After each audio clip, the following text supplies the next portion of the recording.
Malcolm Kelly, TCU wide receivers coach, he spoke to the media yesterday and had some interesting thoughts, or I guess a vision for what Savion Williams could be in this offense. We'll talk about that and more next here on Locked On Horned Frogs. It's your team every day.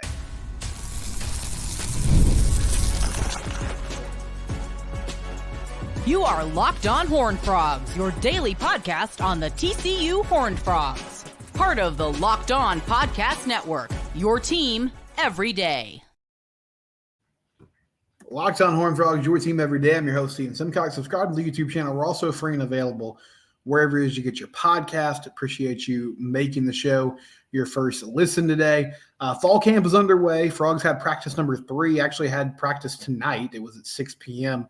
this evening instead of early in the morning, which was a new wrinkle. Not sure the rhyme or reason behind that, but maybe just some extra recovery time. Frogs hitting the field again. Still just in helmets, basically. So, getting used to the offense and defense, doing some install stuff, doing some team sessions, but for the most part, kind of getting back acquainted with the practice schedule itself. Malcolm Kelly, TCU wide receivers coach, spoke to the media yesterday. And, Malcolm is one of the best coaches on his coaching staff. He's done a really good job recruiting. He's developed first-round talent at that position. I think one of the smartest things Sonny Dykes did when he took this job was keep him on staff.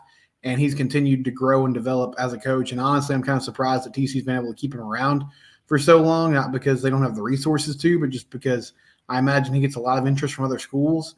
And I don't know what his aspirations are, if he wants to be a play caller one day or a head coach, but he certainly handles the job really well. And when you hear him speak to the media, you kind of see somebody who just has a great confidence in himself and a feel for, what he wants to be as a football coach.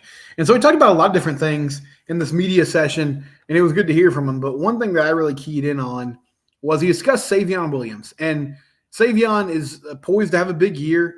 Towards the end of the season, we really saw him come alive. Now, the thing with Savion, his whole career has been, it's sort of been inconsistent. Like, he'll show up in some moments, but then he'll disappear for a while. Now, that 2022 run that they had, Quentin Johnson was the guy, but Savion still had some big plays, big catches down the stretch. And last season, and the Texas game comes to mind, and Baylor as well. But by and large, he wasn't the dominant force that we thought he could be. And this is a new year. And at that outside wide receiver spot, there's a couple of guys that you expect to have good seasons. Eric McAllister, Dalen Wright, and Savion is the returner that has the most production, aside from J.P. Richardson, but J.P. plays in the slot instead of on the outside. And one thing that intrigued me when he talked about Savion was he discussed how they really want to get him the ball in a lot of different ways. He talked about putting him in the backfield, and he discussed how they did this a little bit last year, but they want to incorporate it more in the offense. Putting him in the backfield, handing him the ball off. He even talked about some direct snap stuff, which I don't remember him getting in any direct snap formations last season. Maybe that was something they practiced and they didn't actually put into the game. But I certainly remember in the red zone, some of those little pop passes or jet sweeps where they're trying to get him on the edge. I don't love that. And it's not because of him. It's just because I want to see more downhill attacking in, scoring territory. Like, I want the guys to run north and south. And I hope Kendall Briles does more of that this season. I think that's something Sonny Dykes needs to emphasize and say, hey, even if we're not great at the point of attack, this is the easiest way to get first downs in short yardage situations instead of trying to get to the edge and outrun people to the sidelines each and every time. But I will say one thing that I really loved that they started to incorporate late in the season with him was getting Savion the ball on those little quick outside screens where it's just one step, throw him the football and let him turn around and go to work. Typically you have one wide receiver. The guy next to him is trying to set up a block, and then he'll get around that and get down the field. And with his size, and he's got kind of an angry streak when he runs. Like, he'll bounce off a tackle, he'll run through somebody, make a play. It's definitely going to be positive yards. And there were a few times last season where he was able to pick up 7-8 yards on a first down. And that's huge, man. Like, keeping this offense on schedule and making sure Josh Hoover is in second and third and manageable throughout the season is going to be a big piece of this team having success. So I love the sound of that. Some of the other wrinkles I don't know about. And I will caution everyone, like, this is the time of year that you hear about these things, but then when the game starts, you hear about all sorts of things. A couple of years back, we heard all about Sam Jackson, how he was going to be a part of the offense, right? Like, even though he's the third quarterback, he was going to be involved in the offense in some form or fashion. He wasn't really that involved. I hope they'll incorporate Haas Haney into the offense a little bit this year. But what I mean is, you'll hear a lot of things over the next few weeks that they're going to try to do. And some of it they will, some of it they won't get to. But I like the idea of getting Savion the ball in places where he has the opportunity to get yards after the catch. Because he's done that well in the past. And it doesn't just have to be in the screen game, but I think that's one way that you can get him easily involved and get positive yards, and he can sort of supplement your run game at times and be beneficial for your offense. But there's nobody on this roster who has a better shot to take a step forward as, a dude that could be a potential first-round pick next year than Savion Williams. So I hope it works out. I hope that he puts together all the physical gifts that he's shown throughout his time at TCU, and that it's just a perfect storm of him thriving in an environment where they're making it a point to get him the football, which according to Malcolm Kelly is what they want to do. He also talked about how they're healthy at this in this receiver room for the first time in a while. Dalen Wright dealt with a bunch of kind of nagging injuries throughout the year. They want to play a lot of people, and part of that's just being in the high-tempo offense. So don't get too caught up. I mean, it matters who starts, but that doesn't mean if you're running with the twos, you're not going to get significant playing time, not going to get opportunities to get the ball in your hands. So that's going to be a big key, having depth, which I feel like they do have that. And, Dalen Wright he's a special talent. The question for him is the same that it's been really his whole career, which is, can he stay healthy and can he stay involved in the offense? And last season, Sonny discussed a lot. One thing that you could tell really bothered him, and I don't think he was necessarily taking shots at the players, but it was just like, this is how it is, was the fact that each and every week you had a different receiver who was out of the lineup for some ailment or another. And, guys can't control getting hurt, but the bottom line is, especially when you're shuffling quarterback play, which they had to do midseason, it's really tough to get a rhythm and a chemistry on those timing routes and a lot of different things that you want to do in this offense if you're not practicing on a regular basis. So fingers crossed those guys can stay healthy and can make things happen. Another note from that media session, Jojo Earle moving to the outside wide receiver spot, which, I mean, I'm willing to give it a shot. I thought Jojo was going to be a guy in the slot last year that could make an impact. That never really came to fruition. He did have a good game against Oklahoma where he played on the outside, but I'm just skeptical how much can a 5'10" wide receiver really do at that spot. I mean, I know he's really fast and he's got that burner speed, but that's another reason why I would love to see him running over the middle of the field, making plays up the seam, and making things happen. Now, I'm not necessarily worried about the depth at inside wide receiver because I think they got a lot of dudes that can play there. And then you also have some talented tight ends. So the middle of the field is going to be occupied and they're going to use it. But I'm just not sure that's a place where JoJo can be super successful. But coaching staff sees something there, I guess, and they're going to give him a shot. And maybe in certain instances it'll work. I might be too hyper-focused on the stature. I'm just not sure that that's going to happen. And finally, I do want to talk about this as well. They were asking about the defense and just his thoughts on it, his impressions, what he's seen from fall camp. And he said that in this defense, they're going to play a lot more press coverage, which, hey, I like it. I like the aggressiveness. Now, that means a couple things. One, your corners better be ready to play. So Avery Helm, I know he's ready to go. Who's going to be in that number 2 spot? I'm not sure, but it sounds like they're going to be on an island a lot, and they're going to have to be physical. and jam guys to the line of scrimmage and redirect them, knock them off their routes. So that's a big responsibility. But I do also think hopefully that's a really good thing for these receivers during practice when they're doing these team sessions and during one-on-one drills, getting, a feel and a look at, okay, this is what teams are going to try to do to us at times. We have to be able to get free releases, get off the line of scrimmage, knock those hands down and take advantage of that first step, knowing where I'm going, running crisp routes, running with purpose and executing at a high level. So that could be really beneficial for these wideouts as they learn and develop during fall camp. But yeah, a lot of press coverage from Andy Avalos and company. And I like the energy and enthusiasm that I've heard about from that side of the ball.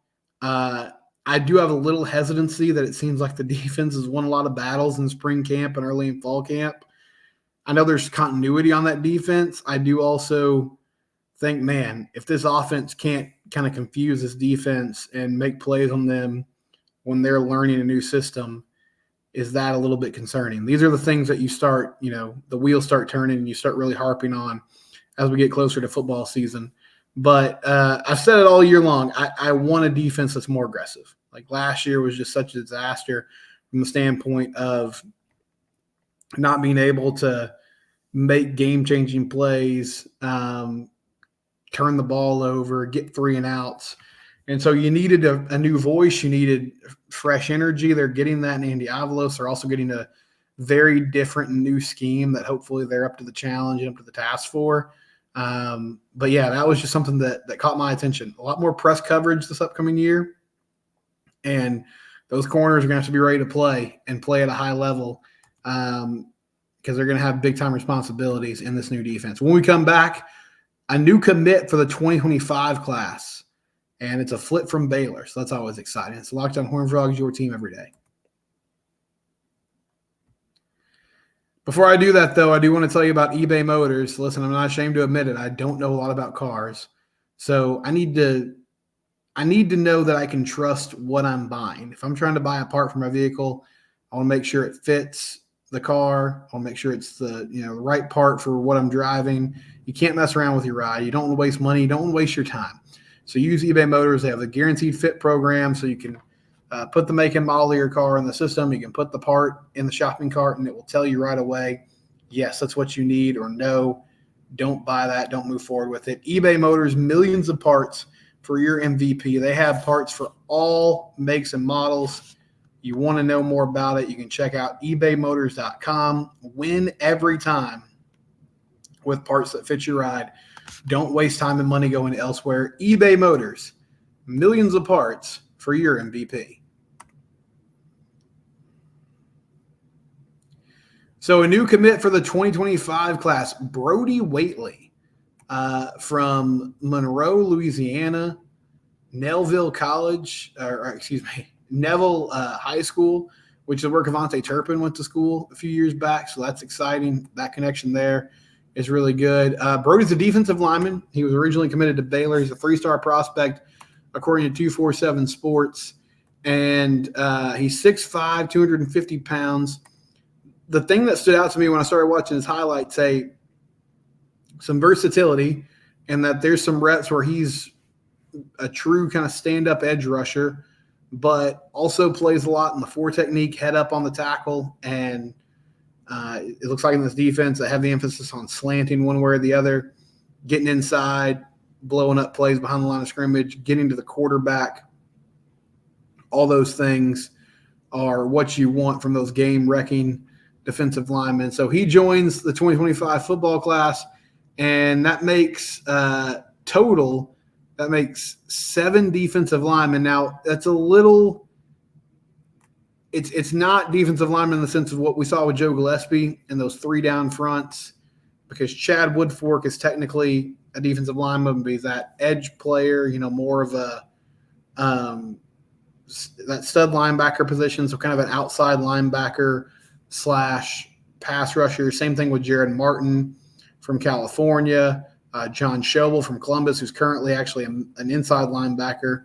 in high school. But Floyd Guidry, defensive lineman from Spring, Texas, and now also Brody Waitley, Blake Robinett, defensive lineman from All Saints, and then Keelan Abrams, a linebacker / kind of edge rusher as well, who has done some great things at DeSoto. So they're building a good mix here, I think, of guys that fit this new position, that can rush off the edge, but also players that can play in the interior.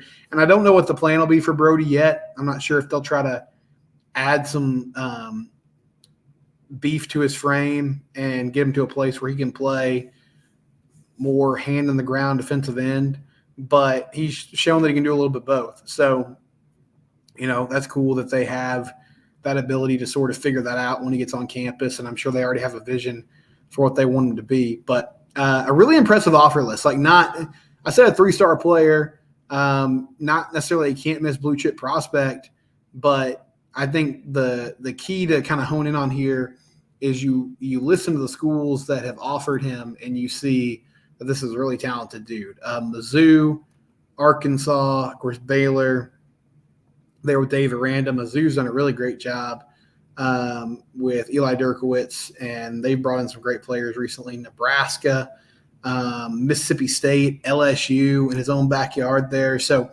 super impressive list of schools that are interested, and I think there's a ton of potential there with him being 6'5", 250, and kind of playing on different spots on the defensive line, showing that versatility. There's a lot of different ways that could go for him when he makes it on campus. So big time news, landing another 2025 player. TCU kind of quietly continuing to add some names to this class, and a heavy defensive emphasis this year, which is cool, but also some big time playmakers on offense as well. And just got that big flip from Adam Schobel, who was originally committed. Well, he was originally committed to Baylor, then Oklahoma State, and then flipped to TCU. Another thing I wanted to mention, a few of you were talking about some of the new staff hires, because Todd Graham and Dana Holgerson are now on staff at TCU. They're on staff as analysts. Dana's going to be working with the offense and just kind of evaluating, like, what are their strengths, what are their weaknesses. And Todd's going to be working with the offense in some ways as well, like scouting defenses and saying, okay, here's how defenses would defend you guys. So I think overall these are smart hires by Coach Dykes. But a few people have mentioned Todd Graham, not exactly an easy dude to work with, got run out of his job at Hawaii as a head coach because the players were complaining about poor treatment. And it didn't get covered super heavily because, I guess just because it was University of Hawaii. But that got ugly, man. Like the government got involved. The school's run by the state. So the players took their complaints to the legislature, if I remember correctly, and there was like a whole session about it. And so he left before things got worse, but it was a bad deal. And Todd's never been known as like a people person. Now, I will say, like, as an analyst, he's not going to be working that much with the players, especially not in a hands-on capacity. This is truly a job where he is scouting, and that's what he's doing. Dana Holgerson, also not the easiest person to work with. Andy Avalos, didn't do super well as a head coach at Boise State, but I think the thing most people are concerned about is, again, some rumors and rumblings of mistreatment of players not being happy, guys leaving the team because they just weren't interested in dealing with them anymore. So I think it's a fair question to ask. Is Sonny Dykes building like a suicide squad of coaches, so to speak? And I would just say, other than Andy, I think a lot of these guys are in off-the-field roles. So that's a key here. And also, Sonny is a very laid-back guy, or at least that's what he kind of gives off. I don't know how he is in the meeting rooms and all that.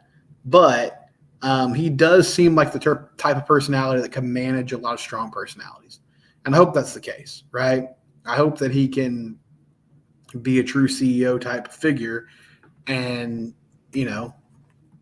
tell those guys, like, listen, this is how it is. This is what we're going to do, and not let those dudes push him around. But, yes, certainly some interesting hires personality-wise, and it's something to watch, as those guys have never been known as people that are easy to work with, just how they adjust moving forward. When we come back, I'll get to some of your thoughts from the last episode. It's Locked On Horned Frogs, your team every day. One of our great sponsors is FanDuel. FanDuel, if you're wanting to bet on sports, there's no better place to go than FanDuel. You can go to FanDuel.com/lockedon or download the FanDuel app, and it's the perfect time to join because you might say, well, it's summertime. All that's going on right now is Major League Baseball.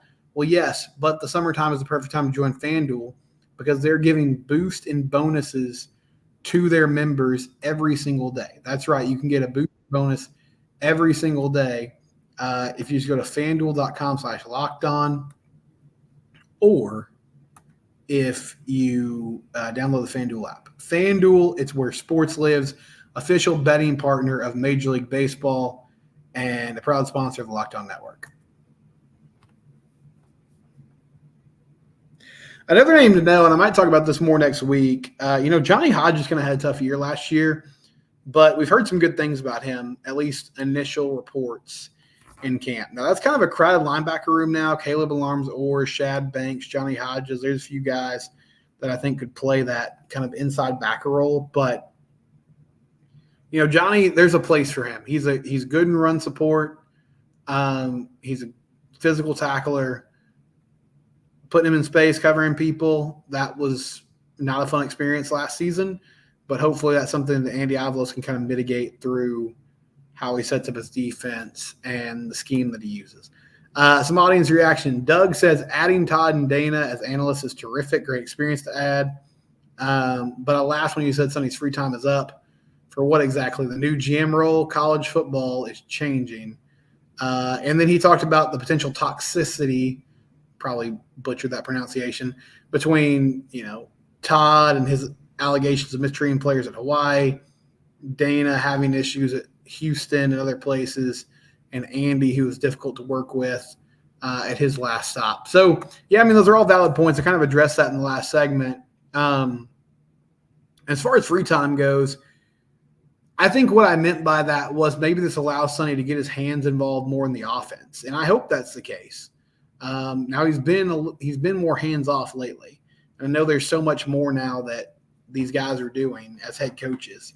But as an offensive coach, I would just like to see him have his imprint more on the game plan on a weekly basis. But, we'll see how he approaches that this year and if he has any different thoughts on it as they try to bounce back from a disappointing season last year. And then Vince Pryor, who's had some really good thoughts lately, he's not a Sonny Dykes fan right now. He's basically like, what did you expect him to say as far as his comments after fall camp? Didn't he say similar things at the start of last year? He has always had a pretty good read after the bad things happen, which at that point it's obvious. He didn't know the team was ready for Colorado, and they got embarrassed. They got punched in the mouth. And then he talked about how I compared Coach Dykes to Nick Saban. Well, it wasn't really a comparison. I was just saying, Sonny's adding a lot of members to his staff, and that's what the best programs in the country have done over the past few years. They've had these huge coaching staffs that have a lot of different roles and analysts that have jobs, scouting jobs, that type of thing. You're right. Like, he's obviously going to say a lot of positive stuff in these media sessions. I still think it's worth talking about and trying to kind of get some insight from, but he's probably not going to go out there and say that, they're not prepared and they look bad and all those things. But I think he has done a nice job of taking responsibility for what happened last year. And ultimately, though, the proof is going to be on the field, and we'll see how that shakes out in a few weeks. It's the Locked On Horned Frogs. We'll be back on Monday. It's your team. We do it here every day.